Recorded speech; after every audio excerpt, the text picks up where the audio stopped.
Oi pessoal, tudo bem? Primeiramente eu gostaria de agradecer ao Thiago e à equipe do Herpeto Capixaba pelo convite de participar do Herpetorama, que eu tenho certeza que vai ser um espetáculo para todo mundo que participar. Bom, eu sou a Jéssica Mudrek, faço doutorado no Programa de Ecologia e Conservação da Biodiversidade na Universidade Federal do Mato Grosso, que fica aqui em Cuiabá, e hoje eu vou falar um pouco para vocês de dos jacarés urbanos, de onde eles vieram e para onde eles vão. Fazem 6 anos que eu trabalho com crocodilianos e eu venho desenvolvendo pesquisa com eles em ambiente urbano em todo esse tempo. Então, quando eu converso com as pessoas, elas sempre me perguntam de onde vieram os jacarés, como eles chegaram aqui. Para a gente responder essa pergunta, a gente precisa entender da distribuição dos crocodilianos ao redor do mundo. Eles são distribuídos na América, na África, Oceania e na Europa. Atualmente são conhecidas 25 espécies distribuídas em 3 famílias: Alligatoridae predominantemente na América, Crocodilidae predominantemente na África, na Ásia e na Oceania. Bom, as 3 famílias são então Gavialidae, com apenas um indivíduo representando essa família, o Gavialis ganguetico, onde eles têm esse focinho comprido e os machos, depois que eles atingem a maturidade sexual, eles apresentam esse padrão de dimorfismo sexual. Nós temos a família Crocodilidae, com 4 gêneros distribuídos, espécies de crocodilos, Mesistopes, Tomistoma e Ostealemos. E por fim, a família Crocodilidae, também com 4 gêneros, sendo eles Caimã, Paleosuchus, Melanosuchus e Alligator.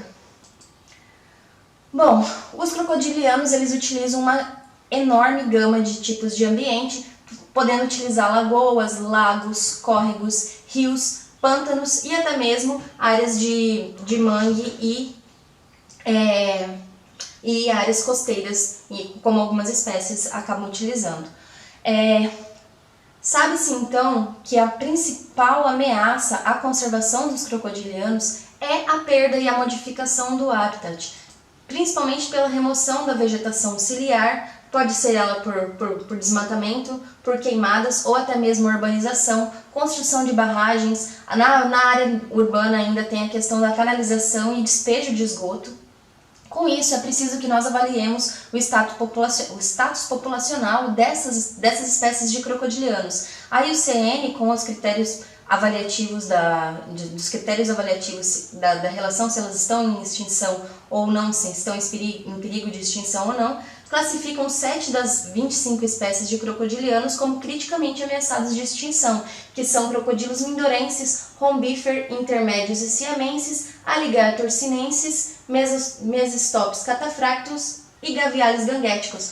Note que a maioria delas está com a população decaindo, que é muito prejudicial, né?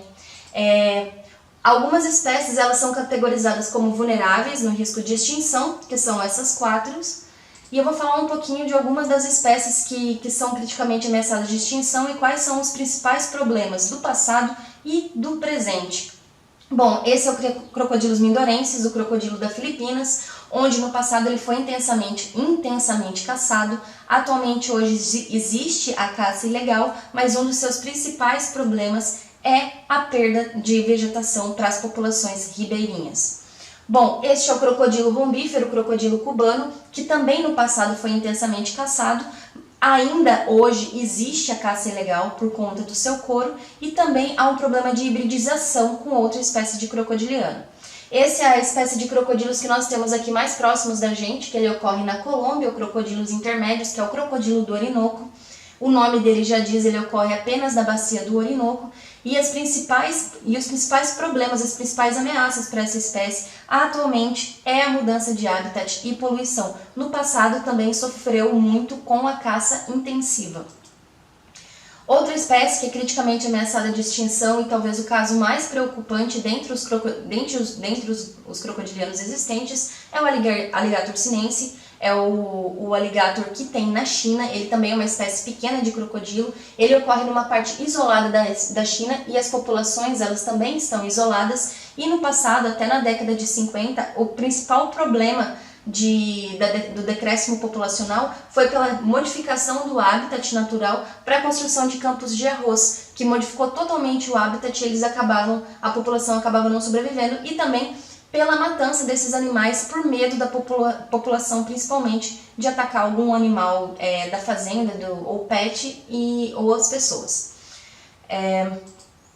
Outra espécie que é criticamente ameaçada de extinção é o crocodilo siamensis, que ele sofre pela coleta ilegal dos ovos deles, e também no Camboja eles têm um problema muito grande com grandes hidrelétricas que faz com que essas populações estejam se isolando e diminuindo. Uma das espécies que está em estado vulnerável é o crocodilo acutus, que ele também ocorre aqui próximo da gente, desde a costa da Venezuela, Colômbia, subindo até a costa do México. Um dos principais problemas para essa espécie, além de ter sido caçado no passado também, a modificação e a remoção do habitat natural. Eles utilizam as praias para procriarem, mas tem muitos criadouros de camarão nessas praias que modificam totalmente a estrutura e eles perdem a área para nidificação. Outro crocodilo que tem o status considerado como vulnerável é o crocodilo palustris, que ocorre na Índia, e ele vem sofrendo com a degradação ambiental, mas também pela predação de ovos e a caça ilegal. Algumas dessas espécies também sofrem têm conflitos com os ribeirinhos por enroscarem nas redes, por rasgarem as redes, eles acabam matando ou elas morrem mesmo afogadas. No Brasil, nós temos 6 espécies de crocodilianos distribuídas em 3 gêneros diferentes, apenas da família Ligatoridae, e nenhuma delas está com estado ameaçado, está com algum estado preocupante. A IUCN classificou todas elas como menos preocupante. Aqui nós temos o jacaré-paguá, o Paleosucus palpebrosus, que tem ampla distribuição no Brasil, ocorrendo desde o sudeste até a Venezuela. Seu congênero, o Paleosucus trigonatus, que é o jacaré-coroa, ele tem a distribuição mais restrita para bacias do rio Amazonas. Também temos o Melanosuchus niger, que é o jacaré-açu, que ocorre na bacia amazônica e também em parte da bacia do Tocantins. É a nossa maior espécie de jacaré do Brasil. E nós temos 3 representantes do gênero Caimã crocodilus, o jacaré-tinga, com a distribuição também mais ao norte do Brasil, até o Caribe, o Caimã latirostris, que é o jacaré do papo amarelo, ocorrendo no litoral brasileiro e subindo ali para a Argentina. E temos também o caimã, por fim, o caimã iacaré, que é o jacaré do Pantanal, que ocorre nas bacias do Pantanal e também parte na Madeira Mamoré aqui no Brasil. Bom, sabendo que eles não vieram de nenhum lugar e eles já estavam aqui quando os seres humanos chegaram, então a gente consegue responder que eles já estavam aqui. Mas e quando você pensa em jacarés urbanos, o que vem na cabeça? Muitos fazem sátiras e ironizam que os jacarés vão sair do esgoto caso você tenha um filhote e descarte esses bichos, como o caso desse filme que foi produzido em 1980, que conta justamente essa história de que uma criança tinha um jacaré pequeno, não queria mais e jogou no vaso. Isso foi parar nas redes de esgoto e ele, por processos de mutação, acabou matando todo mundo. Mas na verdade a gente sabe que os problemas não são esses, os problemas são outros. Ele não vai ter uma mutação nos esgotos, mas sim eles vão ter problemas principalmente com conflitos com humanos, porque geralmente, usando de exemplo aqui em Cuiabá, na época da chuva, o jacaré-paguá ele sai dos córregos, ele se movimenta entre um córrego e outro, e esse é o momento onde há conflito com a população, porque eles podem ser capturados. Às vezes as pessoas simplesmente filmam ou fotografam, como é o caso desse vídeo aqui, que ficou bastante famoso aqui em Cuiabá, de um jacaré do Pantanal, grande, de mais de 1,5 m, atravessando a avenida próximo a um parque bastante visitado pela população cuiabana. Esse vídeo revolucionou a internet, causou alvoroço, o jacaré ele ficou famoso, recebeu o nome de Celso, toda vez que ele era visto as pessoas fotografavam ou filmavam e as pessoas cada vez mais chegaram perto desse jacaré. Até que aconteceu um incidente do jacaré atacar um cachorro, onde o dono estava jogando, arremessando graveto pro seu cachorro, e quando ele jogou na água, o jacaré estava perto e provavelmente por um reflexo de defesa acabou atacando o cachorro, que ele só levou para baixo da água, ele acabou morrendo afogado, mas ele não comeu. E daí você se depara com inúmeros comentários: o que deve ser feito com esse jacaré tem que ser tirado dali, tem que levar ele pro Pantanal, como assim que deixa um jacaré ali? Bom, e o que mais choca é que muitos desses comentários falam que deveriam matar os jacarés. Então, os principais conflitos, um dos principais problemas dos jacarés em ambiente urbano é que eles são encontrados, eles podem ser fotografados, algumas pessoas não vão fazer nada, mas outras pessoas vão capturar, depositar eles em algum lugar diferente de habitat, que ele não ocorre naturalmente, ou eles podem simplesmente matar. Mas a gente precisa ter tanto medo assim de ataques de jacarés aqui no Brasil especificamente?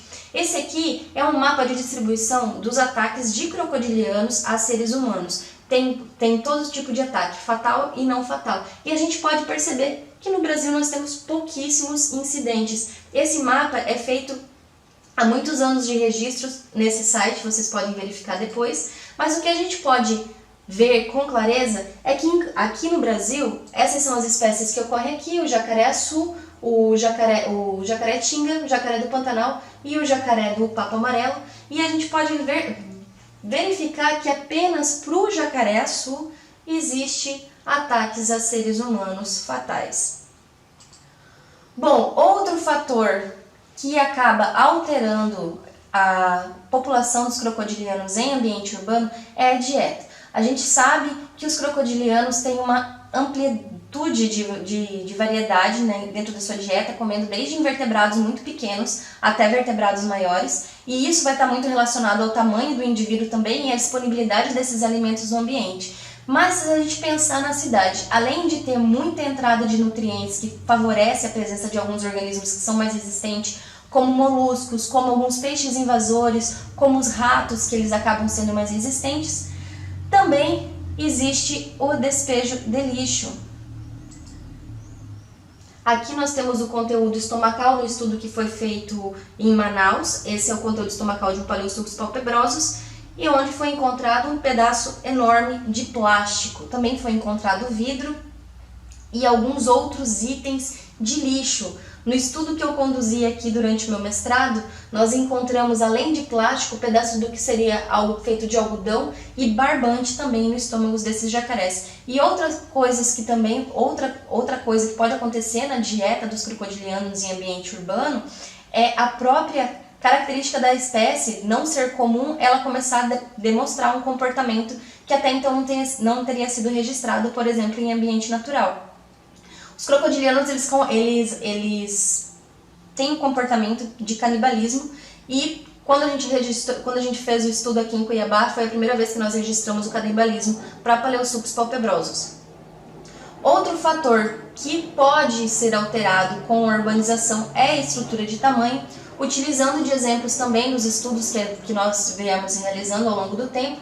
Aqui o jacaré do Pantanal, e eu gostaria que vocês atentassem à diferença na distribuição da estrutura de tamanhos do que é em ambiente natural e em ambiente urbano. O mesmo acontece com o Paleosucos palpebrosus, do jacaré-paguá, que tem maior predominância de indivíduos juvenis, enquanto em ambiente natural o jacaré do Pantanal ele tem uma distribuição muito parecida entre as classes de tamanho. E também o que é interessante verificar aqui é a quantidade de indivíduos neonatos e adultos reprodutivos.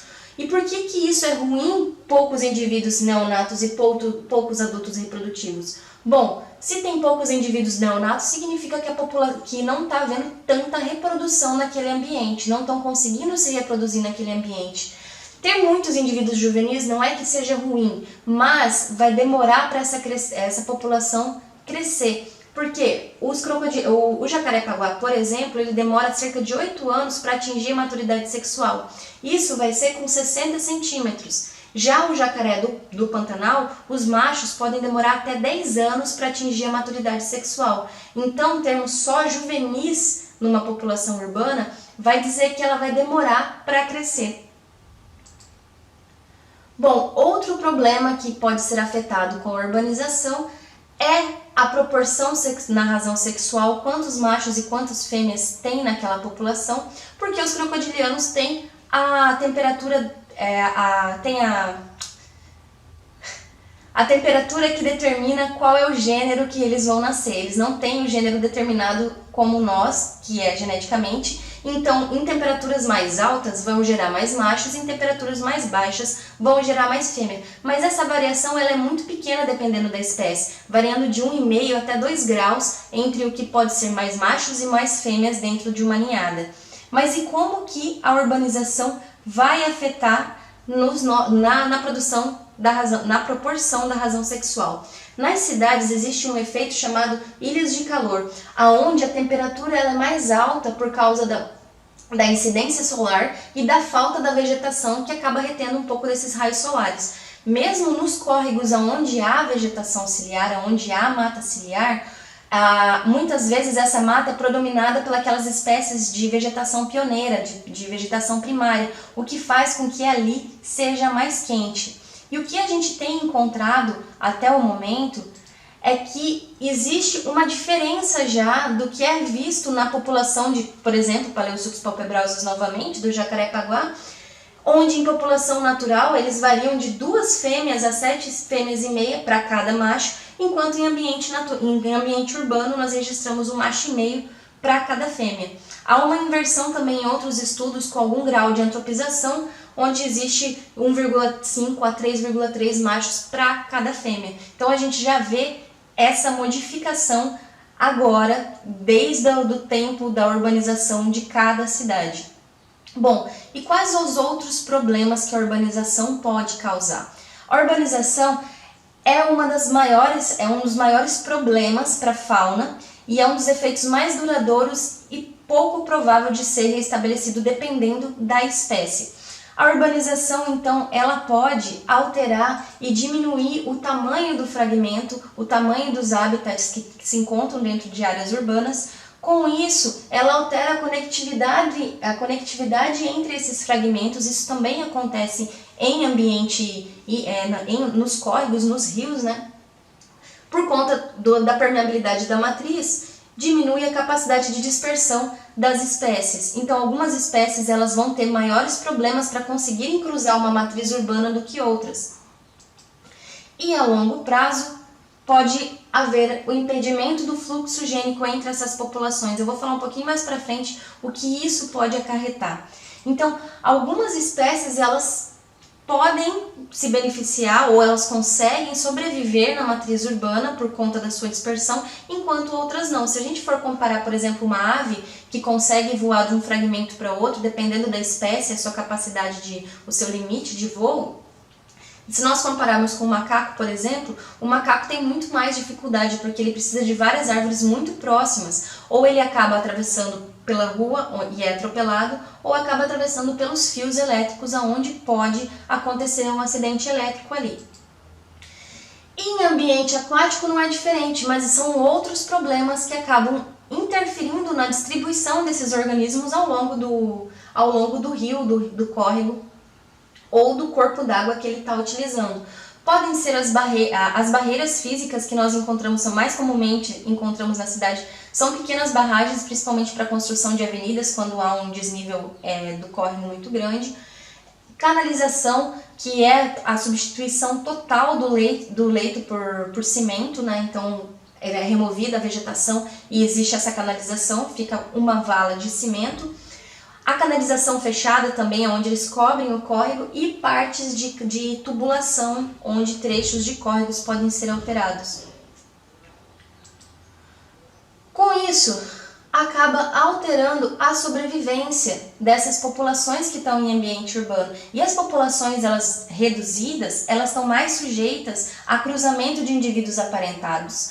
E também a endogamia, que é o nome que se dá ao cruzamento de indivíduos aparentados. passando de geração para geração, talvez um alelo deletério, que pode conter algum gene de alguma doença ruim ou até mesmo a esterilidade, o que diminui a sobrevivência dessa população. Consequentemente, isso reduz a variabilidade genética. A variabilidade genética nada mais é do que a capacidade de adaptação dessa espécie às mudanças ambientais que estão ocorrendo naquele ambiente. Então, com tudo isso, a gente consegue saber para onde elas vão. Se a urbanização fragmentar a ponto dessas populações não se conectarem mais, nós temos assim uma probabilidade maior de extinção local, como é o caso do jacaré chinês. Durante o meu estudo do mestrado, nós verificamos que aqui em Cuiabá, por exemplo, o jacaré-paguá, ele não utiliza os córregos onde não há vegetação ciliar. Ele só utiliza onde há vegetação ciliar e onde o leito do córrego ainda não tem canalização, por causa do comportamento dele de utilizar locas durante o dia nesses barrancos. Tá, mas e com tudo isso a gente vai se perguntar, alguém vai perguntar para você, tá, mas e qual é o problema de acabar com os jacarés na cidade? Por que os jacarés são importantes? Por que é importante preservar ou conservar os jacarés?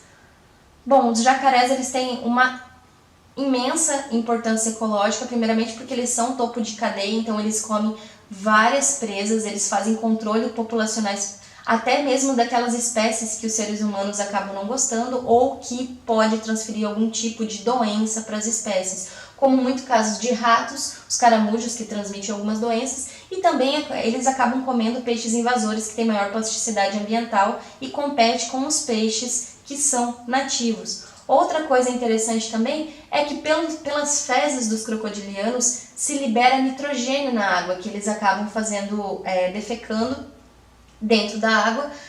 O nitrogênio nada mais é do que o combustível, é o alimento do fitoplâncton. E o fitoplâncton, por consequência, é alimento de pequenos peixes e alevinos, e esses pequenos peixes são alimentos de peixes maiores, de outros animais, e assim continua um ecossistema equilibrado e o consumo de toda essa cadeia. Gente, o que eu gostaria de falar para vocês é que vocês preservem os crocodilianos, que se tem na cidade de vocês façam como muitas cidades já vêm para conservar o crocodiliano, para preservar as espécies que tem no Brasil e no mundo também. Aqui são algumas fontes de agradecimento, das fontes financiadoras da minha pesquisa ao longo da minha carreira. E qualquer dúvida, sugestão, crítica, pergunta, vocês podem entrar em contato comigo pelo meu Instagram, @gemudrek, ou pelo meu e-mail, jessicamudrek@gmail.com. E é isso aí, galera. Espero que tenham gostado, espero que tenham entendido as coisas. E muito obrigado mais uma vez, Thiago, pela oportunidade de participar do Herpetorama. Nos vemos numa próxima.